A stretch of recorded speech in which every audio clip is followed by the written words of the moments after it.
Estimados amigos, bienvenidos al programa Hablando de Oralidad en su temporada 2023. Es un programa organizado por el equipo técnico institucional de implementación de la oralidad civil en el Poder Judicial.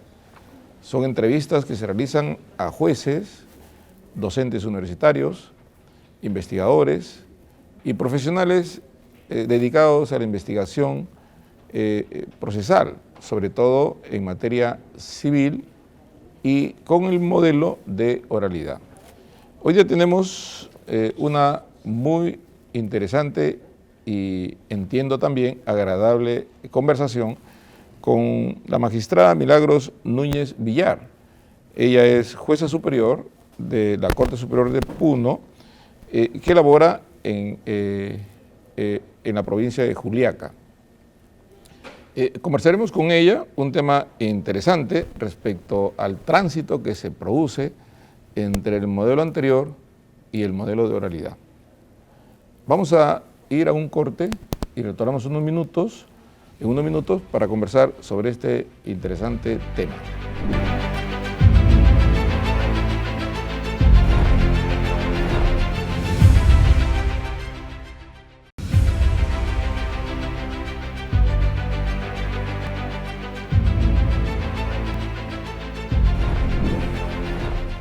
Amigos, estamos de vuelta. Como decíamos hace un momento, tenemos como invitada a la doctora Milagros Núñez Villar. Tiene una importante experiencia respecto a los acontecimientos producidos en la Corte Superior de Justicia de Puno, en la sede de Juliaca, precisamente del tránsito, decíamos hace un momento, que se produce de la organización del despacho en el modelo tradicional con tramitación escrita a la organización del módulo corporativo de litigación oral con un modelo escrito. Imagínense ustedes, tremendo cambio. Doctora, gracias por acompañarnos y por su tiempo. ¿Qué nos puede comentar respecto de esta experiencia que aconteció en la sede de Juliaca y del cual usted no solo fue testigo, sino que tomó medidas o contribuyó a que esta situación mejore? Bien, doctor, muchísimas gracias por la invitación a su programa. Y bueno, tomando la pregunta que usted me acaba de formular, efectivamente se han tomado una serie de medidas, porque el cambio del sistema escritural al sistema de la oralidad civil no es un tema sencillo. Implica mucho compromiso por parte de los jueces y también, obviamente, hay que cambiar el esquema de pensamiento con relación al nuevo sistema que tenemos que afrontar. Y existe una especial, se puede decir, resistencia, ¿no?, por parte del personal, eso es lo que yo he podido observar, porque hay mucho temor al cambio, ¿no? Hay cierta resistencia a adecuarse a lo que implica esta nueva exigencia, porque en realidad la oralidad es un reto mayor, es una exigencia mayor con relación al trabajo que se desarrolla. Y bueno, las medidas que se han venido adoptando, sobre todo han estado orientadas básicamente a superar los problemas que se han suscitado como consecuencia de este cambio, y que tiene que ver básicamente con el manejo, usted muy bien lo ha dicho, de los expedientes judiciales que todavía existen, porque se presenta como un problema paralelo al momento de la implementación de la oralidad civil. Entonces, tienen que tomarse medidas al respecto porque se tratan de expedientes que datan de muchos años atrás, que por ese mismo motivo son procesos complejos en los que hay que definitivamente trabajar e invertir un tiempo mayor de esfuerzo, de dedicación, porque son escriturales y los procesos escriturales toman más tiempo en ser revisados. Además que crecen inconmensurablemente. Exacto. Por la cantidad de papelería que forma ese expediente. Generalmente son procesos engorrosos y ese es un problema. Ahora uno quisiera adecuar a la oralidad civil esos procesos, pero son tan complejos que realmente se hace difícil. Y la verdad es que yo he visto también cierta resistencia en los jueces en querer adecuar esos procesos, porque para ellos mismos resultaría una complicación el resolverlos. por las omisiones que se puedan incurrir o porque el sistema oral también le exige a uno cierta rapidez, ¿no? Entonces, he visto en los jueces que hay cierta resistencia, sobre todo a adecuar estos procesos a la oralidad civil.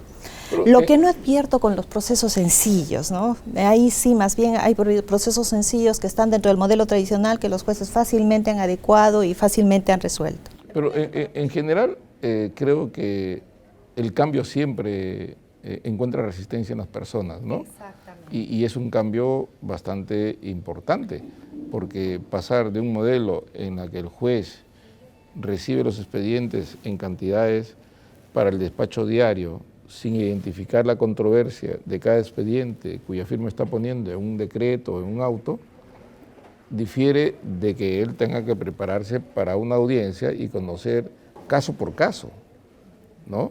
Y que no le cuenten cuentos, ¿no? Y hay un tiempo, hay un plus que tiene que dedicarle. Esa es una parte. Y la otra parte es la organización que cambia radicalmente. Ya no son los compartimentos estancos de cada juzgado, sino que se rompen figurativamente las paredes y se convierte en una organización transversal.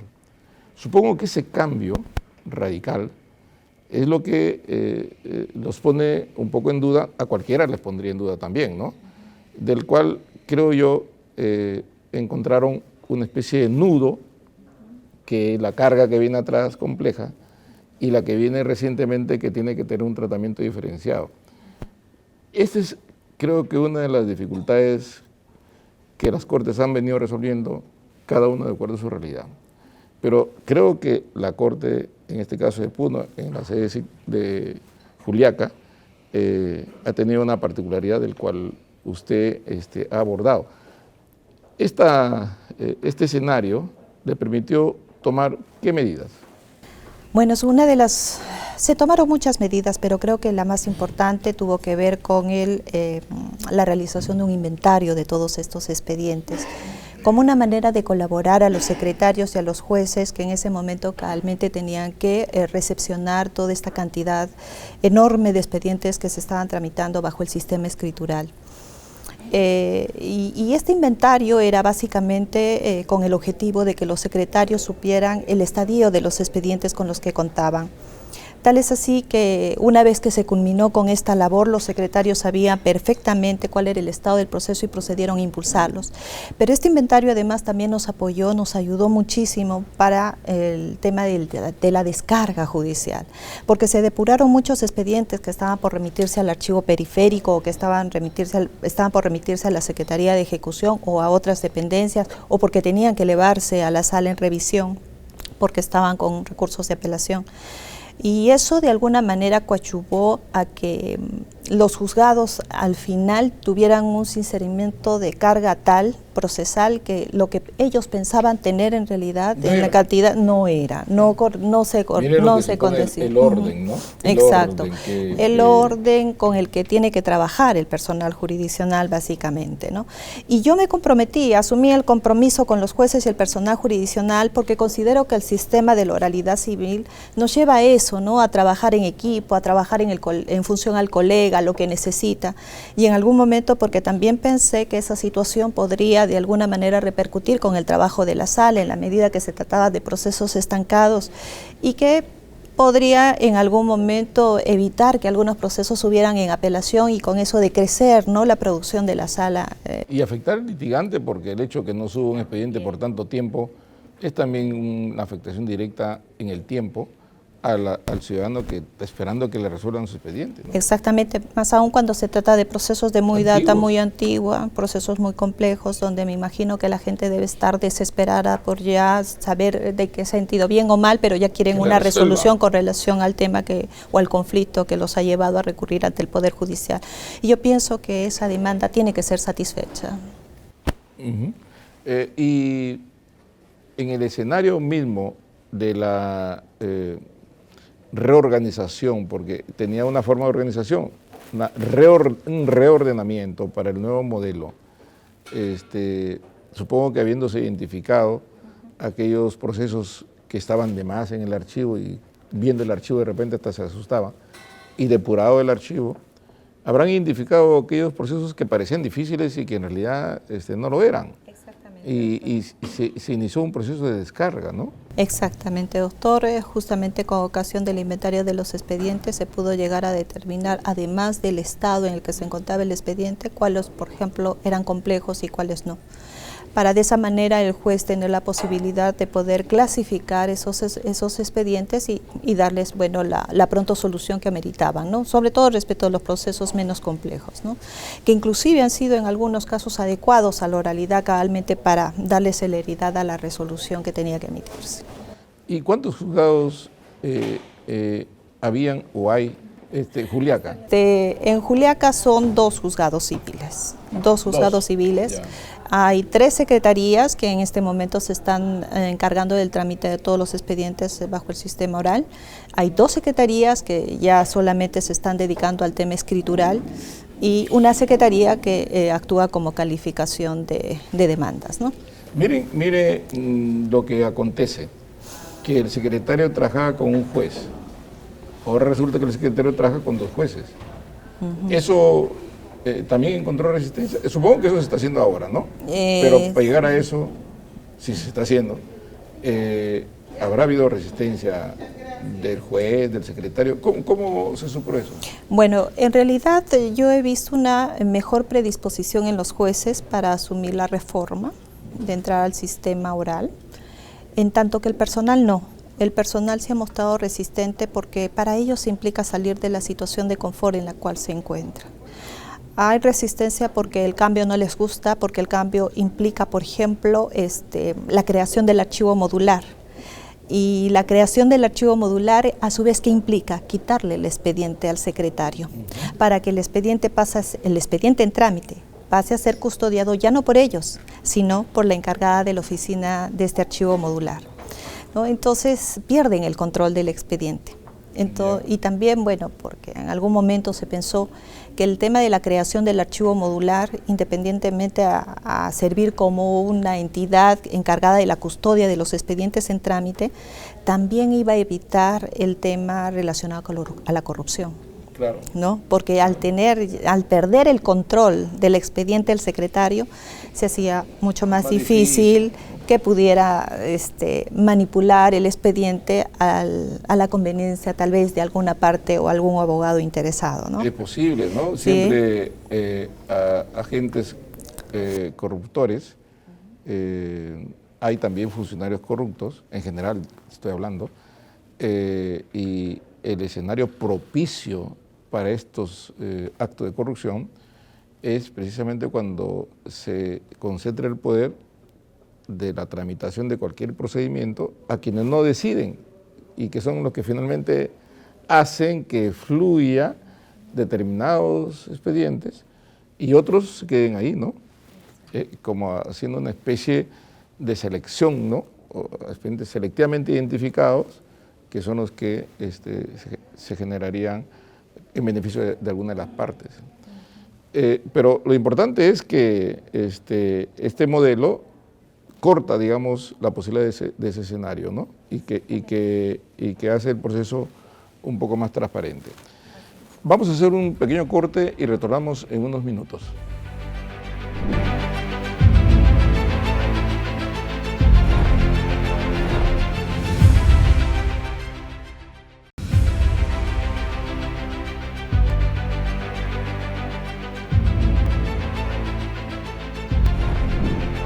Estamos de vuelta en una interesante entrevista con la magistrada Milagros Núñez Villar.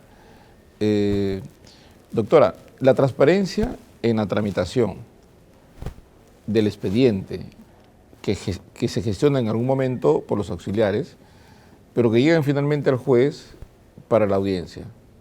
También es transparencia el hecho de que el juez decide no solo las incidencias, sino la resolución final en la propia audiencia ante las partes. Yo pienso que esa es una de las maravillas que tiene la oralidad. Nos hace más transparentes, nos muestra tal como es el conflicto, y también las partes se dan cuenta con ocasión de la participación que tienen estas audiencias de cómo se va a resolver su proceso. Para mí es una de las bondades más grandes que tiene la oralidad, el ser transparentes, el resolver en ese momento en función a los debates que se han realizado, en virtud a las pruebas que se han actuado ante la presencia de las partes. Y creo que eso es lo más satisfactorio, ¿no? Escuchar inclusive que las partes se van convencidas de que se ha hecho justicia, porque quién sabe, alguna de ellas se dio cuenta de que realmente no tenía la razón. Y claro, porque no sucede con todos los abogados, pero hay algunos abogados que le cuentan historias al cliente respecto a la posibilidad de ganar un proceso cuando las posibilidades de ganar son reducidas, ¿no? Y no le hablan de manera clara, y cuando la parte va a la audiencia y conoce el escenario completo, entonces descubre una realidad que no se le fue dicha en su momento, ¿no? Esa es una de las ventajas de la oralidad en el sentido de la interacción del juez con las partes.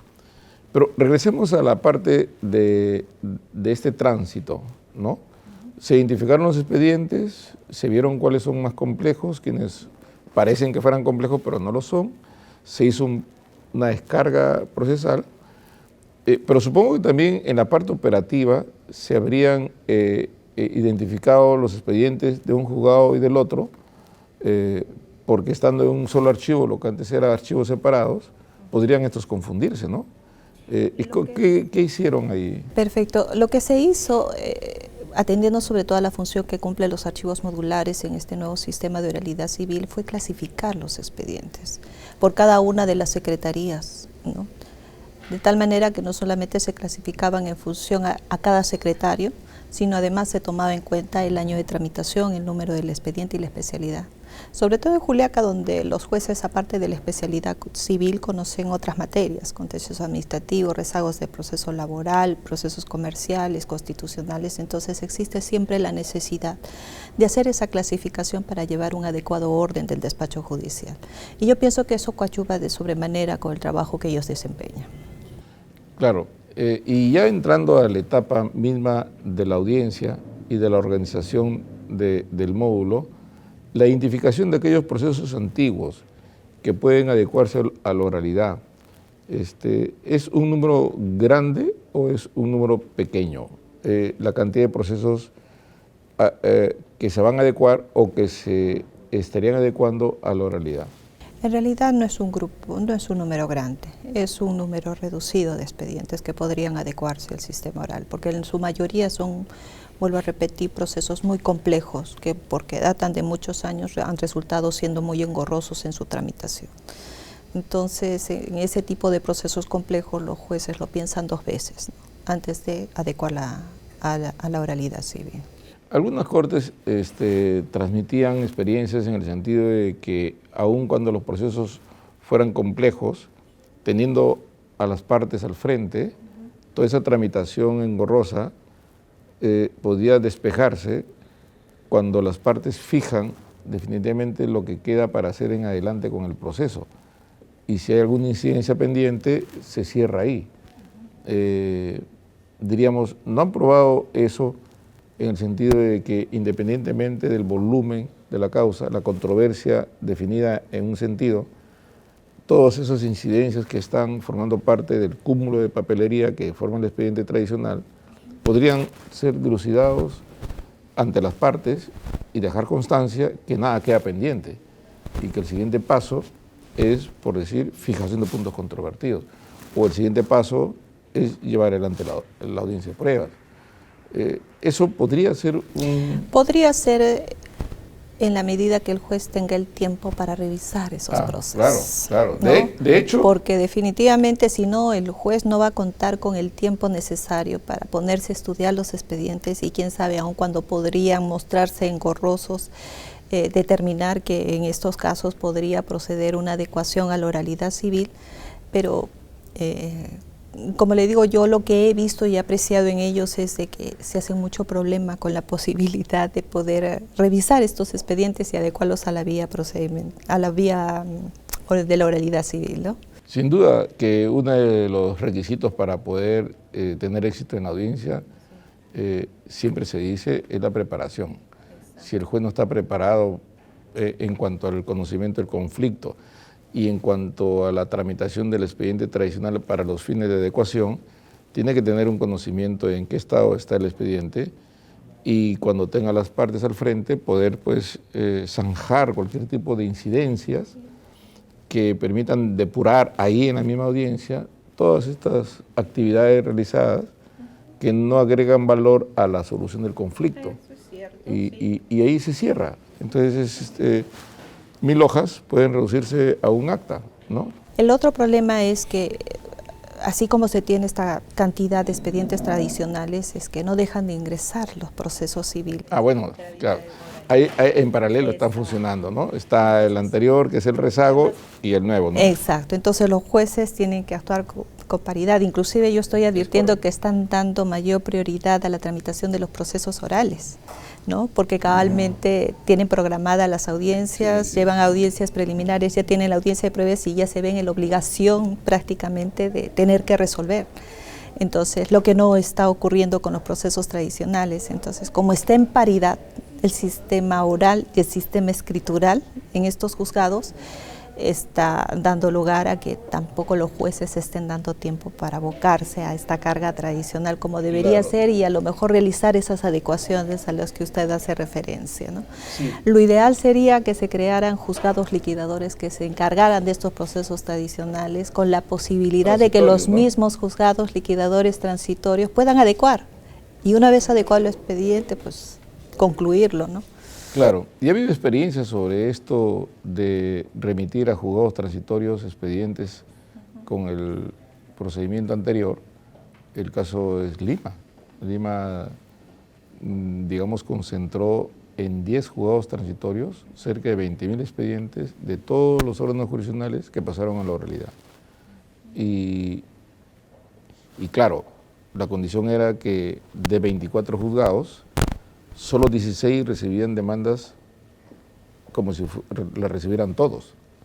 Entonces, para poder estar un poco libres y concentrar demandas solo en ellos, cuando deberían recibir las 24 y las reciben solo 16, dijeron, bueno, hay que enviar esto para que nos ayuden y sí recibimos nosotros los 16 lo que deben recibir 24.